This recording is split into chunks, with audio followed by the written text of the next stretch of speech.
Neat ಪರೀಕ್ಷಾ ಕೇಂದ್ರಕ್ಕೆ ತಡವಾಗಿ ಅಭ್ಯರ್ಥಿಗಳು ಬಂದ ವಿಚಾರಕ್ಕೆ ಸಂಬಂಧಪಟ್ಟಂತೆ ಬೆಂಗಳೂರು ಪೊಲೀಸರು ಫ್ಯಾಕ್ಟ್ ಚೆಕ್ ವರದಿಯನ್ನು ಬಿಡುಗಡೆ ಮಾಡಿದ್ದಾರೆ. ಈಗ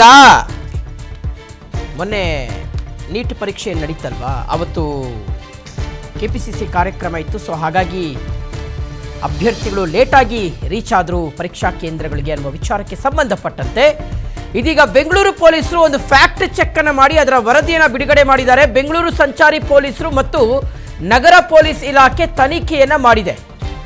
ಸಿಸಿಟಿವಿ ದೃಶ್ಯಾವಳಿಗಳು, ಮಾರ್ಗ ವಿಶ್ಲೇಷಣೆಗಳನ್ನು ಆಧರಿಸಿ ವರದಿಯನ್ನು ಸಿದ್ಧಪಡಿಸಿದ್ದಾರೆ. ಪರೀಕ್ಷಾ ಕೇಂದ್ರಕ್ಕೆ 33 ನಿಮಿಷಗಳ ಮೊದಲು ಅಭ್ಯರ್ಥಿ ಹೊರಟಿದ್ರು, ದೀರ್ಘ ಮಾರ್ಗ ಆಯ್ಕೆ ಮಾಡಿಕೊಂಡಿದ್ದಾರೆ ಅಂತ ವರದಿಯನ್ನು ಕೊಟ್ಟಿದ್ದಾರೆ. ಟ್ರಾಫಿಕ್ಗೆ ಕಾಂಗ್ರೆಸ್ ಕಾರ್ಯಕ್ರಮ ಕಾರಣ ಅಲ್ಲ ಅನ್ನುವ ವರದಿಯನ್ನ ಬೆಂಗಳೂರು ಪೊಲೀಸರು ಕೊಟ್ಟಿದ್ದಾರೆ. ಕಾರಣ ಏನು? ನೀಟ್ ಪರೀಕ್ಷೆಗೆ ವಿದ್ಯಾರ್ಥಿಗಳು ಲೇಟಾಗಿ ಬರೋದಕ್ಕೆ ಕಾರಣ ಏನು? ಅವರೇ ತಡವಾಗಿ ರೀಚ್ ಆದ್ರ ಅಥವಾ ಕೆಪಿಸಿಸಿ ಕಾರ್ಯಕ್ರಮ ಇವರು ತಡವಾಗಿ ರೀಚ್ ಆಗಲಿಕ್ಕೆ ಕಾರಣ ಆಯ್ತಾ ಅನ್ನೋದನ್ನ ನೋಡ್ತಾ ಹೋದ್ರೆ ಪ್ರಮುಖವಾಗಿ ಇವರು ತುಂಬ ಲಾಂಗ್ ಡಿಸ್ಟೆನ್ಸನ್ನು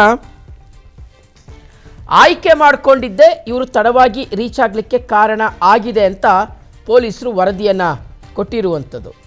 ಇಲ್ಲಿ ಯಾವ ಕಾರಣಕ್ಕೆ ತಡವಾಗಿ ರೀಚ್ ಆದರು ಅನ್ನುವ ವಿಚಾರ ಇದೆಯಲ್ಲ, ಇದು ಎಲ್ಲೋ ಒಂದು ಕಡೆ ಕಾಂಗ್ರೆಸ್ಗೆ ತೀವ್ರ ಮುಜುಗರವನ್ನು ಉಂಟು ಮಾಡಿದೆ, ಕೆಪಿಸಿಸಿ ಕಾರ್ಯಕ್ರಮದ ಕಾರಣದಿಂದಲೇ ಅಂತ. ಆದರೆ ಇಲ್ಲಿ ಒಂದಷ್ಟು ಗೊಂದಲಗಳೇನಪ್ಪ ಅಂದರೆ, ಒಂದು ಕಡೆ ಪೊಲೀಸರು ಇವರು ತಡವಾಗಿ ರೀಚ್ ಆಗಲಿಕ್ಕೆ ಕೆಪಿಸಿಸಿ ಕಾರ್ಯಕ್ರಮ ಕಾರಣ ಅಲ್ಲ ಅಂತ ವರದಿ ಕೊಡ್ತಾರೆ. ಮಗದೊಂದು ಕಡೆ ಕೆಪಿಸಿಸಿ ಅಧ್ಯಕ್ಷರಾಗಿರುವಂಥ BK ಹರಿಪ್ರಸಾದ್ ಅವರು ವರದಿಯನ್ನು ಅವರು ಸಾರಿ ಕೇಳ್ತಾರೆ, ಹೌದು ಕೆಪಿಸಿಸಿ ಕಾರ್ಯಕ್ರಮದ ಕಾರಣದಿಂದಲೇ ಇವರು ತಡವಾಗಿ ಬಂದಿದ್ದಾರೆ ಅಂತ. ಸೊ ಇದು ಎಲ್ಲೋ ಒಂದು ಕಡೆ ಈ ದ್ವಂದ್ವ ಹೇಳಿಕೆಗಳಿದಾವಲ್ಲ ಅಥವಾ ದ್ವಂದ್ವ ವರದಿ ಏನಿದೆ, ಇದು ಸಹಜವಾಗಿ ಒಂದಷ್ಟು ಗೊಂದಲಗಳನ್ನು ಉಂಟು ಮಾಡ್ತಾ ಇದೆ. ಎಲ್ಲಿ ನಮ್ಮ ಮೇಲೆ ಬಂದುಬಿಡುತ್ತೆ ಆರೋಪ ಅನ್ನುವ ಕಾರಣದಿಂದ ತಪ್ಪಿಸಿಕೊಳ್ಳುವ ಪ್ರಯತ್ನದಲ್ಲಿ ಕಾಂಗ್ರೆಸ್ ಇದೆಯಾ ಅನ್ನುವ ಪ್ರಶ್ನೆ ಸಹಜವಾಗಿ ಕಾಡುತ್ತೆ.